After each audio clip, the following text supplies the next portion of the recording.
My family kicked me out after my accident. They regretted it when the truth emerged. My name is Madison Cole, and I'm 28 years old. What I'm about to tell you is the story of how my life fell apart and how I put it back together, piece by painful piece. It's the story of how the people who were supposed to love me most showed me that their love had conditions. Before I tell you how everything flipped, like and subscribe, and drop a comment to let me know where you are watching from. Madison, we just can't do this anymore. The words hung in the air of my childhood living room, thick and suffocating. My mother stood by the fireplace, her arms crossed tight against her chest, refusing to meet my eyes. She was looking at a painting on the wall, a cheap landscape of a field of sunflowers that I had bought for her years ago. It was a gesture to brighten the place up after Dad had lost his job, and a gray gloom had settled over the house. Now her focus on it felt like a final, quiet insult. She was looking at my gift while taking away my home. My brother Dylan was the one doing the heavy lifting,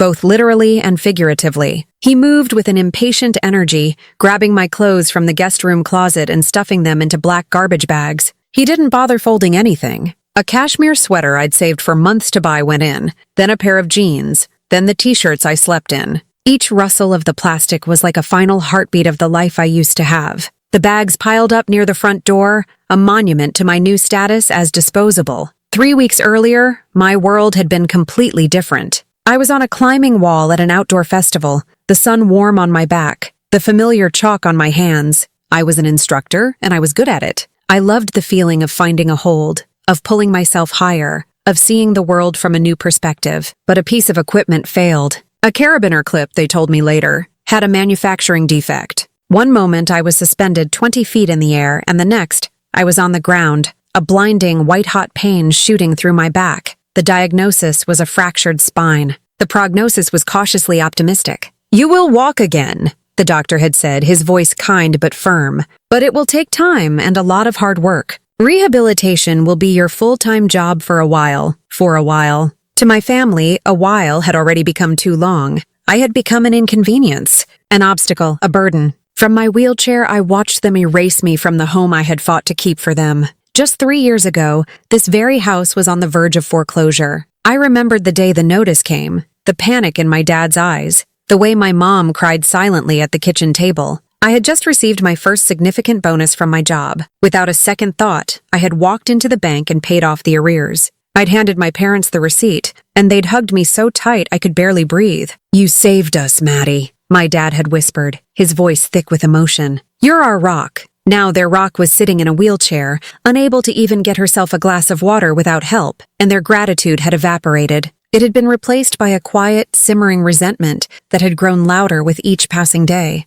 It was in the heavy sighs from my mother when I needed help getting to the bathroom. It was in the way Dylan would roll his eyes when I asked him to grab something I'd dropped. It was in my father's stony silence, the way he'd retreat to his garage workshop for hours, unable to look at the daughter who now represented weakness. They called it a difficult decision. I'm sure they even believed it themselves. They probably sat at the kitchen table, the one I'd refinished for them as a birthday gift, and talked in hushed, pained tones about how this was for the best. "It's too hard on all of us," I could imagine my mother saying. "We're not equipped for this," my father would add. They would have convinced themselves they were doing a pragmatic, necessary thing. But as I sat there, the hum of the electric wheelchair motor the only sound I was making, I knew what to call it. It was a betrayal. It was the coldest, cruelest thing I had ever experienced. They were looking at my broken body and seeing only their own discomfort. They weren't just asking me to leave their house. They were asking me to take my brokenness somewhere else, so they wouldn't have to look at it anymore. The garbage bags were full. Dylan tied the last one with a sharp tug. "That's everything, I think," he said. Not to me, but to Mom. He dusted his hands off on his jeans, a gesture of finality. It was done. I was packed up like trash, ready to be taken out. I stared at the front door, the very door I had run through countless times as a child, the door I had walked through with a check that saved their future. I realized, with a clarity that was as sharp and painful as the initial injury, that I was no longer a part of this family. I was just a problem they had finally decided to solve. Before the accident, I wasn't just a part of the family. I was its engine. I was the one who made things work, the one who smoothed over the rough patches, the one they called when things went wrong. I didn't mind it. I loved them, and I thought their reliance on me was a form of love in return. I thought it meant I was valued, that I was essential. I was so wrong. I remembered the evening Dad lost his job at the factory. He came home looking smaller, his shoulders slumped, the color drained from his face. He sat at the dinner table and just stared at his hands, unable to speak. Mom was frantic, immediately spiraling into worst-case scenarios about losing the house and having to move. Dylan, who was in his first year of college, just looked worried, probably thinking about his own future. I was the one who sat down next to Dad, put my arm around him and said, "It's going to be okay. We're a team. We'll figure it out." And we did. Or rather, I did. I took on extra shifts, started a side gig doing freelance outdoor safety consulting, and cut back on all my own expenses. When the property tax bill arrived a few months later, there was no money to pay it. The panic returned to the house, a familiar, unwelcome guest. I didn't let it stay long. I took the last of my personal savings, the money I had been carefully setting aside for a down payment on a small condo of my own, and paid the bill. I didn't tell them what it cost me. I just told them it was handled. My mother had hugged me, relief washing over her face. "What would we do without you, Maddie?" she'd said. It was a question I was now asking myself. It wasn't just the big things. It was the constant everyday support.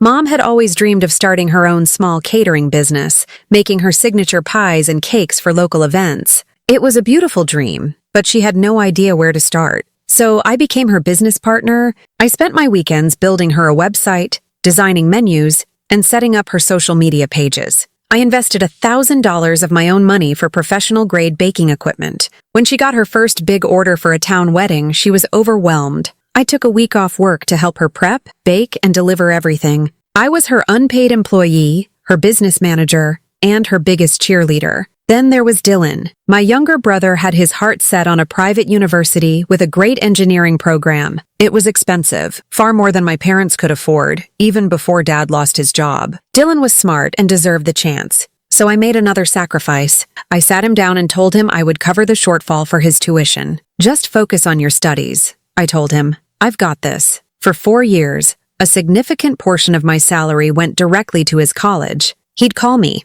excited about his projects and his grades, and I'd feel a swell of pride. I was investing in his future. I thought I was investing in our family. But now, in the aftermath of my accident, all of that history seemed to have been erased. My value had been tied to my utility, and my utility was gone. Suddenly, I was the problem, the expense, the crisis that nobody wanted to solve. Their excuses were delivered with a gentle, almost apologetic tone, which somehow made them even more cruel. "It's about space, sweetheart," Mom said, wringing her hands. "Dylan needs the guest room for his new home office. He's starting his career now, you know? He needs a dedicated place to work. The guest room. It was my old bedroom, the one I'd grown up in. They'd kept it mostly the same after I moved out, and I stayed there whenever I visited. The idea that Dylan's need for a desk was more important than my need for a place to recover was staggering. He could have used the dining room table or a corner of the basement. The excuse was so thin it was transparent. Dad's reasoning was money. "We just can't afford all these medical bills, Maddie," he said,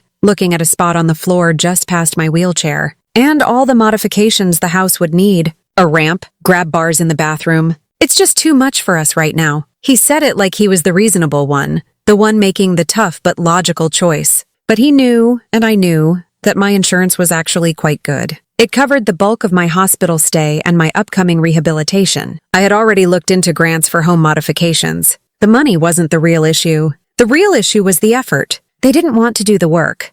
They smiled when they said these things. They patted my shoulder. They spoke to me in soft, pitying voices. But their eyes were cold. It was the kind of calculated kindness that is more brutal than open anger. They had weighed the cost of keeping me against the convenience of removing me, and I had lost. The love I thought was unconditional was, it turned out, entirely transactional. My account was overdrawn. I could no longer carry them, so they were dropping me. They expected a scene. I could see it in the way they stood, braced for a storm. My mother was fidgeting with the sleeve of her blouse. My father had his hands shoved deep into his pockets, and Dylan was lingering by the door, ready to make a quick exit. They were anticipating tears, shouting, pleading. They thought I would break down, that I would beg them to reconsider, that I would remind them of everything I had ever done for them. They assumed I had nowhere else to go, that their rejection would leave me utterly stranded and helpless. So when I looked up from my wheelchair and smiled, the reaction was immediate and profound. It wasn't a happy smile. It was a smile born of a deep, sudden, and ice-cold understanding. It was the smile of someone who had just seen the truth with perfect clarity. And while the truth was agonizing, it was also liberating. "Don't worry, Mom," I said, my voice steady, betraying none of the turmoil inside me. "I understand. I already have a ride coming." Confusion flickered across my mother's face. She exchanged a quick, uncertain glance with my father. "A ride? Who did you call?" she stammered. She probably imagined I had called a friend, someone she could later explain the situation to with a carefully curated story of hardship and reluctant necessity. "You'll see," I said simply. I pulled my phone from the side pocket of my chair and tapped the screen a few times. I didn't need to make a call. I was just confirming a prearranged pickup time. I put the phone away and began to maneuver the wheelchair toward the door, my movements slow but deliberate. The whine of the motor was the only sound in the room. They just watched me, their script thrown out, their prepared speeches useless.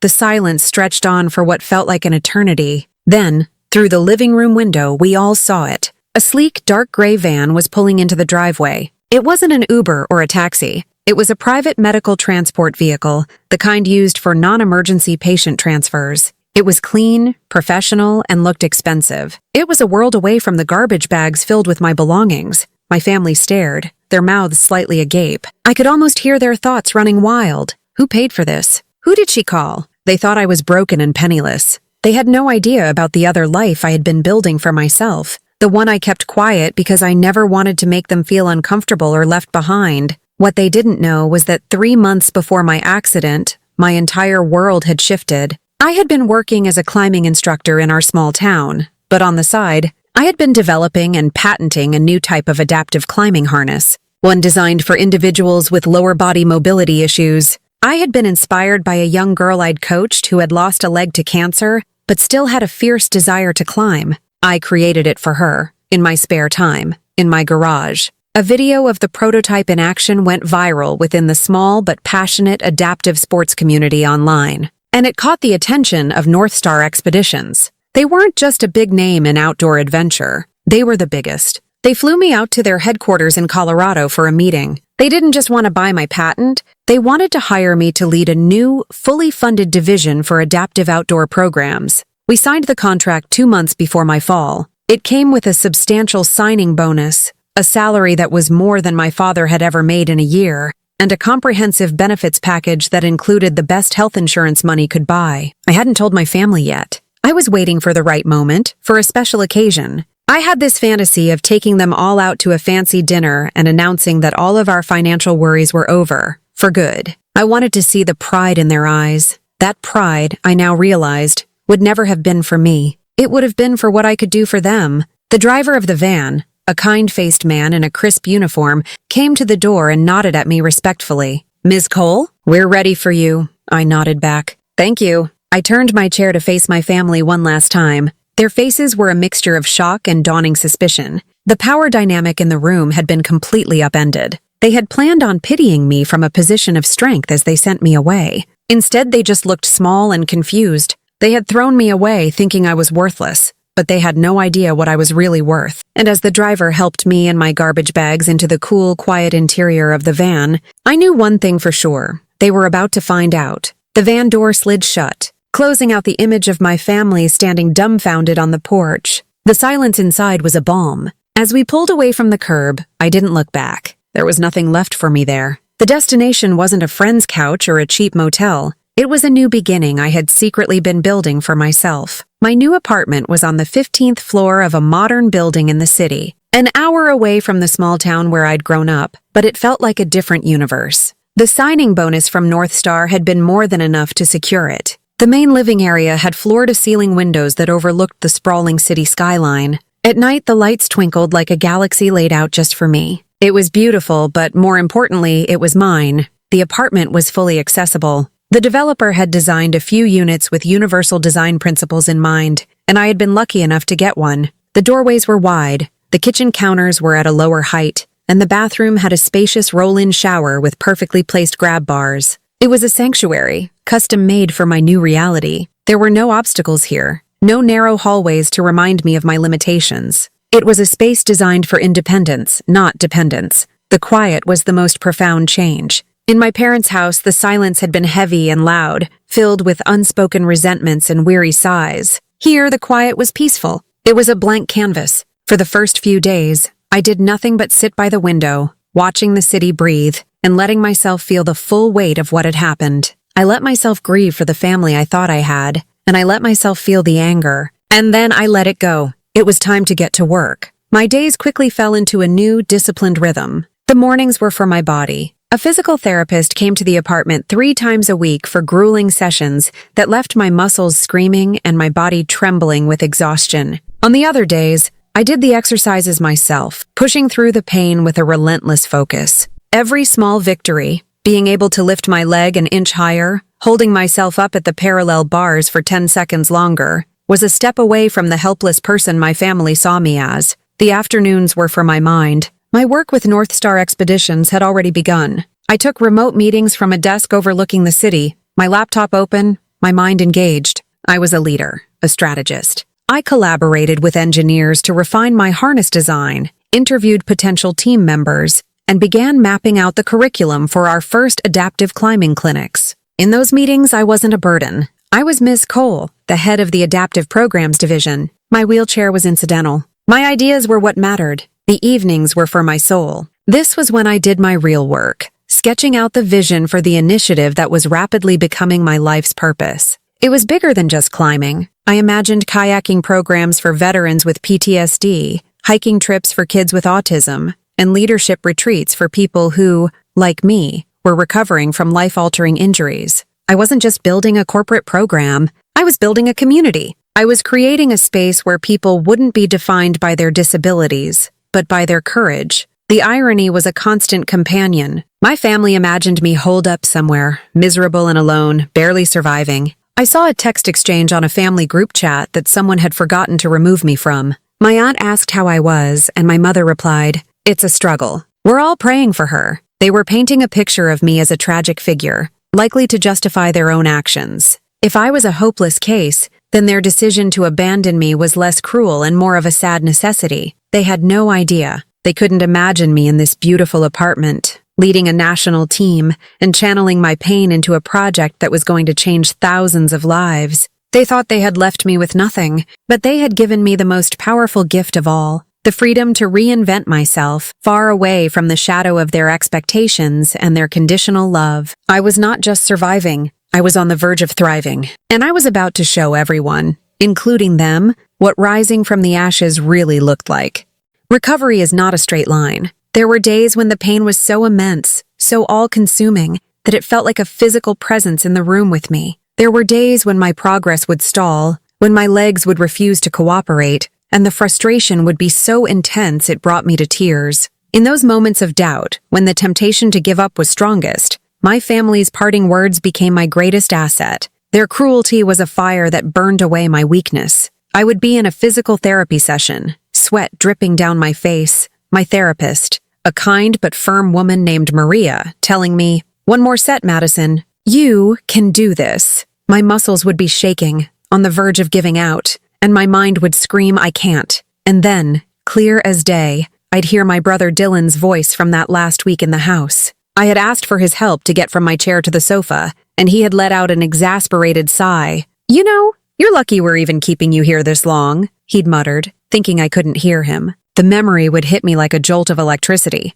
Lucky? I would grit my teeth, grip the parallel bars tighter, and push myself up for another set. I wasn't lucky. I was strong, and I would show him. I would show them all. There were other memories, too. Small cutting remarks that had sliced me open at the time, but now served as scar tissue, tough and resilient. One evening, I had been trying to help Mom in the kitchen, attempting to chop vegetables from my wheelchair. My hands were still weak, and I dropped the knife. It clattered loudly on the tile floor. My mother didn't yell. She didn't get angry. She just let out a long, weary sigh and said, "Oh, Maddie, you used to be so capable." Her pity was worse than any anger. It was a dismissal of who I was now, a constant comparison to who I used to be. Now, when I was working late into the night on a complex business proposal for North Star, and my eyes were blurry with fatigue, I would hear that sigh. Capable? I would take a deep breath, reread the paragraph, and find the right words. I would prove that my capabilities had not been lost. They had simply been transformed.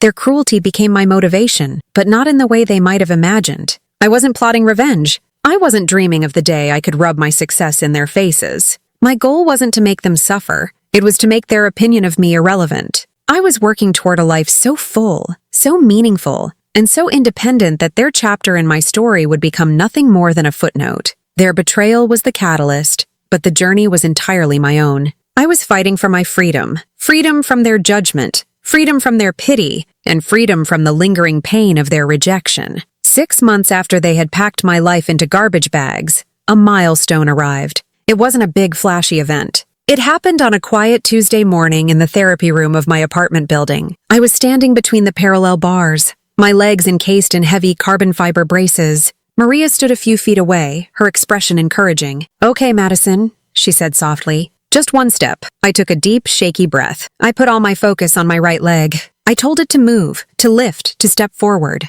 For a moment, nothing happened. And then slowly, agonizingly, it did. I lifted my foot off the ground and placed it a few inches forward. Then I did the same with my left. It was clumsy. It was exhausting. It was the most beautiful thing I had ever done. Tears streamed down my face, but they weren't tears of sadness or pain. They were tears of pure, unadulterated triumph. Maria's eyes were misty. "The doctor said this might take a year, maybe longer," she said, her voice filled with awe. "This is a miracle." I shook my head, a small, tired smile on my face as I leaned against the bars for support. It wasn't a miracle. It was willpower. It was 6 months of relentless, painful work. It was the result of harnessing every ounce of heartbreak, every bitter memory, every dismissive sigh, and forging it all into an unbreakable resolve. I had taken the worst moment of my life and used it as the foundation to build a better one. And I was just getting started. The first 9 months in my new life were a quiet, grueling, transformative blur. They were spent in the cocoon of my apartment and the therapy gym, rebuilding my body one painful muscle contraction at a time. The world knew nothing of my struggle, and that anonymity was a gift. It allowed me to heal without scrutiny, to fight my battles in private. But the work I was doing with North Star Expeditions was never meant to stay private. Its entire purpose was to be shared. The day of the official launch felt like my own personal re-emergence into the world. We held the press conference at a beautiful, accessible lookout point in a national park just outside Denver. The air was crisp and smelled of pine, and the mountains stood behind the podium like ancient, silent witnesses. I was terrified. It was one thing to lead a Zoom meeting from my desk. It was another to stand in front of a bank of news cameras, my leg braces feeling heavy and conspicuous under my slacks. For a moment, a wave of the old fear washed over me. What if I stumbled? What if my voice shook? What if they saw the weakness, not the strength? Then I looked out at the small crowd we had invited. In the front row were the first 10 participants of our pilot program. There was a young man named Leo who had lost a leg in a motorcycle accident, a woman named Sarah who was a paraplegic after a skiing fall, and a veteran named Mike who was battling severe PTSD. They were watching me, their faces filled with a hope that was so potent it felt like a physical force. They weren't looking for perfection. They were looking for proof that a different future was possible. My fear vanished, replaced by a deep sense of purpose. This wasn't about me anymore. When my name was called, I walked to the podium. It was a slow, deliberate journey of about 15 feet. I could feel the cameras tracking my every move, focusing on the careful, measured gait my braces allowed. I didn't try to hide it. I let them see the effort. I wanted them to see it. When I reached the podium, I gripped its sides for a moment, took a deep breath, and looked directly into the cameras. 357 days ago, I fell from a climbing wall and fractured my spine. I began, my voice clear and steady. The first thing the doctors told me was what I had lost. They told me I might never walk again, that I would certainly never climb again. For a while, the world seemed to be defined by what was gone. But what I've learned over the past year is that a fall is not just an ending. It's also a beginning. It's a chance to see the world from a new perspective, and an opportunity to find a new mountain to climb. I didn't mention my family. I didn't talk about betrayal or abandonment. I didn't need to. The real story wasn't about what had been done to me. It was about what I had done for myself. I spoke about the loneliness that comes with a sudden disability, the feeling of being written off by a world that values only able bodies. And then I talked about the fire inside that refuses to be extinguished. I introduced the North Star Adaptive Adventures Initiative, not as a corporate program, but as a promise that the wilderness belongs to everyone, that our worth is not defined by our limitations, but by our courage to face them. The response was immediate and overwhelming. The news broke that evening like wildfire. My face was on the local news. Then national news channels picked it up. My story was compelling. Survivor turned trailblazer. The narrative was simple and powerful. By the next morning, my name was trending on social media. Major online magazines and newspapers ran feature stories. "The woman who fell and taught the world to rise," one headline read. The article that went most viral was accompanied by a series of photos from our pilot program. There was a shot of me at the base of a cliff, helping Sarah secure her harness, both of us smiling, our heads tilted back to look up at the rock face. There was another of me hiking on a trail with Leo, both of us using specialized trekking poles, the mountain landscape sprawling behind us. In every picture, I wasn't a victim. I was a leader, strong and capable, surrounded by a community of people who understood. My phone, which had been silent for so long, began to buzz and chime relentlessly. Emails from strangers poured in, sharing their own stories of injury and recovery. Sponsorship offers from other companies started appearing in my inbox. TV networks called, wanting to book me for morning shows. It was surreal. My whole life, I had been the quiet, reliable support system in the background. Now I was in the spotlight. And I knew, with a sinking certainty, that it was only a matter of time before the light reached the little house in the small town I had left behind. My family, who had cast me out into the darkness, were about to see me shine. They didn't see it on the national news. They didn't see it online. They found out from Mrs. Gable, our next-door neighbor of 20 years, a woman whose prize-winning roses my mother both envied and admired. Mrs. Gable, an avid reader of the Sunday paper, saw the feature story in the lifestyle section and, with the breathless excitement of someone sharing incredible gossip, walked right over to my parents' house, newspaper in hand. I heard the story later from my Aunt Karen, who had gotten it from a very flustered Mrs. Gable herself. Apparently, she had knocked on the door, and when my mother answered, Mrs. Gable had thrust the paper forward. "Sharon, have you seen this? It's astonishing. Your Madison, she's a hero. It says right here she's launched this amazing program, helping disabled people. We should have her come speak at the community center." My mother's face, Karen said, went completely white. She took the paper, her hands trembling slightly. My father came to the door to see what the commotion was about. They stood there together on the front porch, staring at a full-page photo of me, smiling and confident, standing with my team. The headline was printed in bold, undeniable letters. There was no room for misinterpretation. Their carefully constructed narrative evaporated in that instant. For the last year, they had been telling a very different story to their friends and neighbors. It was a tale of tragedy. Their poor daughter, Maddie, had suffered a terrible accident. They were doing their best to support her, they'd say with heavy sighs, but her needs were so extensive. They'd had to find a special care facility for her, a place where she could get the round-the-clock help they simply weren't equipped to provide. They painted themselves as heartbroken,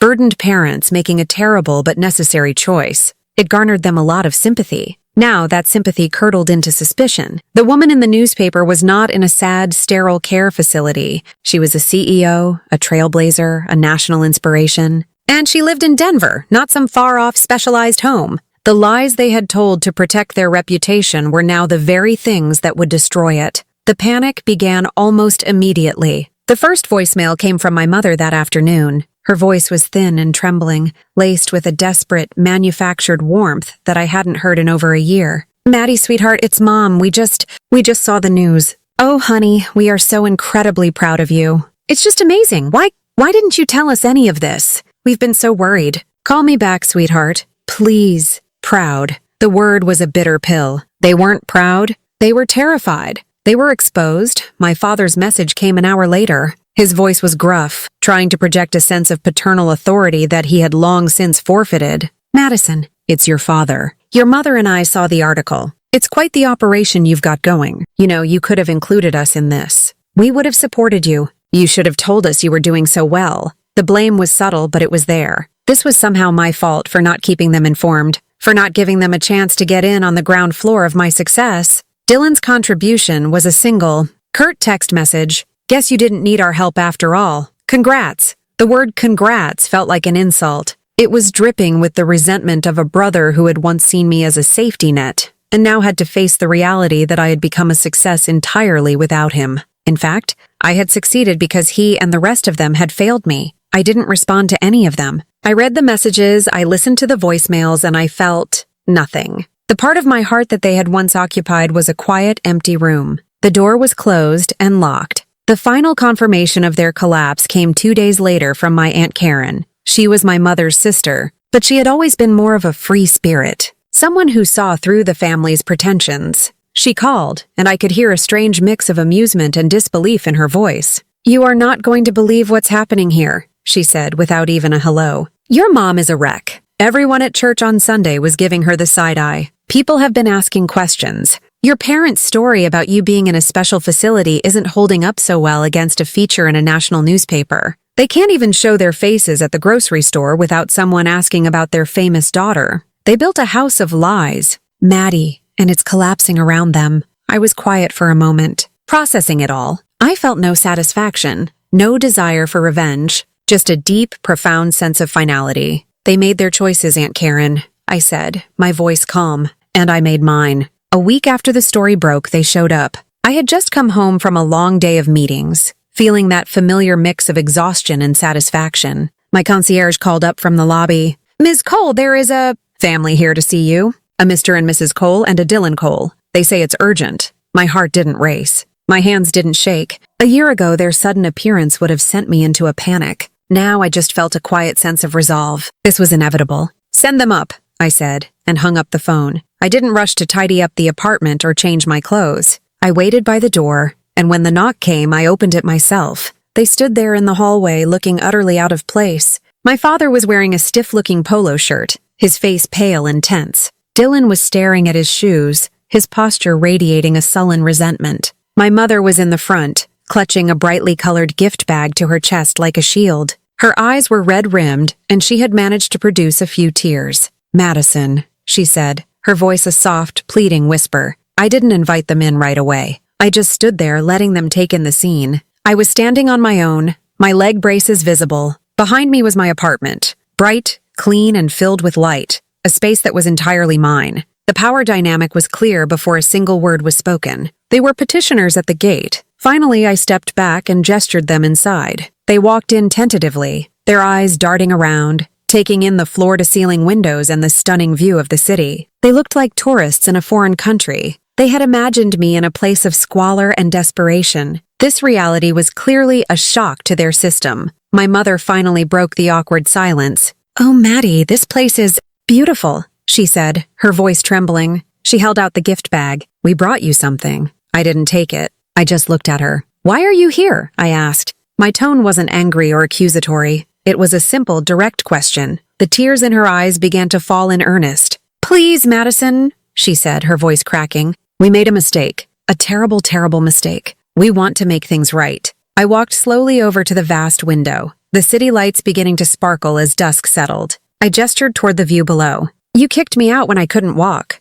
I said calmly, my voice even. "You packed my clothes in garbage bags because you couldn't be bothered to care for me. You told your neighbors I was in a facility because you were ashamed. And now," I turned to face them, "you show up with a gift bag when you see me on magazine covers." My father finally spoke, his voice cracking. "We didn't mean to hurt you. We didn't know what to do. We were scared." The excuse hung in the air, flimsy and pathetic. I looked him straight in the eye. "So was I said, and the quiet force of my words silenced him. I was terrified. I woke up in the hospital and I couldn't feel my legs. I was in more pain than you can possibly imagine. I was scared of being a burden. I was scared of being alone. I was scared of never being myself again, but I faced my fear. "You," I said, my gaze sweeping over all three of them, "ran away from yours. You didn't just abandon your fear. You abandoned me." My mother started to sob, a theatrical gulping sound. "We love you, Maddie. We've always loved you." "Love?" I asked, and the single word was enough to cut through her performance. Love doesn't put conditions on caring for someone. Love doesn't call a daughter a burden. Love doesn't throw someone away when they are at their most vulnerable. I walked over to my desk and picked up a brochure for the North Star Initiative. It was glossy and professional, with a picture of me on the cover, smiling on a mountaintop. I walked back and handed it to my mother. She took it with a shaking hand. Dylan and my father leaned in to look. "If you really want to help," I said, my voice leaving no room for negotiation, "you can make a donation. The information is on the back." I paused, letting my final words land with the weight they deserved. "We've just started a new fund. It's for families who need support after a loved one suffers a debilitating injury, so they don't have to feel like they have no other choice but to abandon them." The color drained from their faces as they understood the implication. I hadn't just rejected their apology. I had reclassified them. They were no longer my family seeking reconciliation. They were just strangers, being asked for a charitable donation to a cause that highlighted their greatest failure. There was nothing more to say. Their shame was a palpable thing in the room. Silently, they turned and walked out of my apartment, leaving the gift bag behind on the floor. I didn't bother to see what was inside. I just closed the door behind them. The confrontation in my apartment was not an ending. It was the beginning of their public unraveling. They had hoped to contain the damage, to win me over with a tearful apology and a cheap gift bag, and then perhaps convince me to release a public statement about our happy reconciliation. When I closed the door on them, I also closed the door on that possibility. The consequences that followed were not of my making. They were the echoes of their own choices, coming back to them with relentless precision. A week later, a local journalist who had been following my story connected the dots. They must have interviewed old neighbors or friends from my hometown. A new article surfaced online, this one far more personal and devastating than the initial stories of my success. The headline read, "Family who rejected trailblazer daughter after injury now seeks reconciliation," sources say. The article detailed their lies about me being in a care facility and painted a stark picture of their abandonment. The national story had become a local scandal. The public backlash was swift and brutal. For my brother Dylan, it was catastrophic. His engineering firm had recently secured a major contract with a large athletic apparel company, a company that had just become one of the primary sponsors for my North Star program. When the news of Dylan's role in my story reached their corporate office, the fallout was immediate. They issued a public statement about their commitment to supporting athletes of all abilities, and stated that the personal conduct of individuals associated with their partners was of the utmost importance.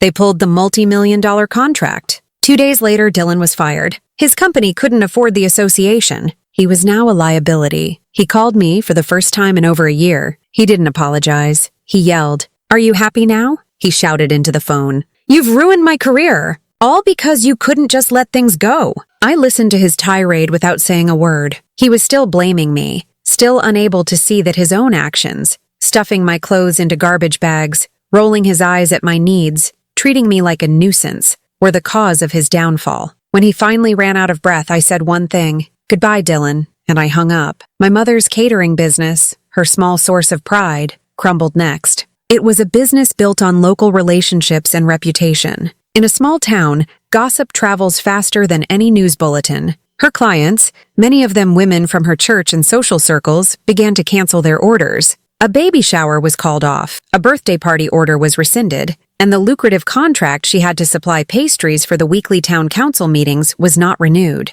No one said why directly. They offered polite, flimsy excuses. But the message was clear. How could the woman who abandoned her own daughter be trusted to cater their most cherished family events? The weight of the town's silent judgment was too much. Within 2 months, her business was gone. They began to bombard me with messages, desperate, rambling emails from my father, pleading texts from my mother. They begged for my forgiveness. They begged me to make a statement, to tell the world it was all a misunderstanding. They wanted me to fix it for them. They still saw me as the solution to their problems, but I wasn't angry anymore. The fiery rage that had fueled my early recovery had cooled into a calm, settled peace. Reading their frantic messages, I felt a strange sense of detachment. Their regret was a palpable thing, a storm of their own making, and I was watching it from a safe distance. Their suffering gave me no pleasure, but it also caused me no pain. It was simply the natural consequence of their actions, the price of their shame. It was the hard, painful lesson that my words could never have taught them.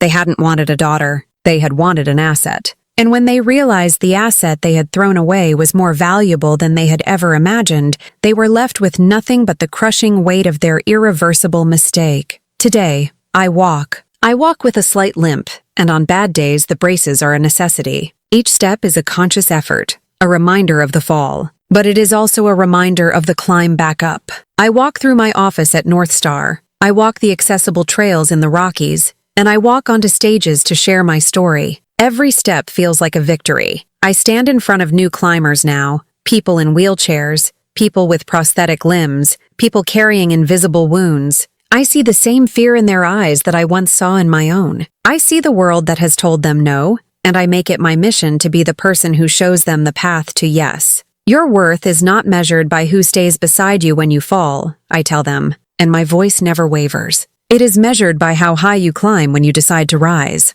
I did eventually forgive my family. It wasn't a dramatic, tearful reunion. It was a quiet, personal decision I made for myself, alone in my apartment one evening while watching the city lights. I forgave them to free myself from the last remaining anchor of bitterness. I forgave them so that I could move forward completely, without their ghost trailing behind me. But forgiveness and reconciliation are two very different things. I forgave them, but I never went back. I never returned to that little house, and I never allowed them back into my life. Some relationships are like a treacherous mountain pass. Once you have navigated the danger and found your way to the other side, you don't need to go back and climb it a second time. My peace, my safety, my well-being, they were on this side of the mountain, and I had no intention of ever risking them again. If you have ever been abandoned, written off, or made to feel small, and you found the strength to come back stronger, please like this video and subscribe to the channel. Tell me in the comments where you are watching from, and share a piece of your own story if you feel comfortable. Because sometimes, the people who throw you away are the very ones who give you the motivation to fly. They may think they are leaving you in the dust, but they will end up with a front row seat to watch you rise higher than they ever imagined.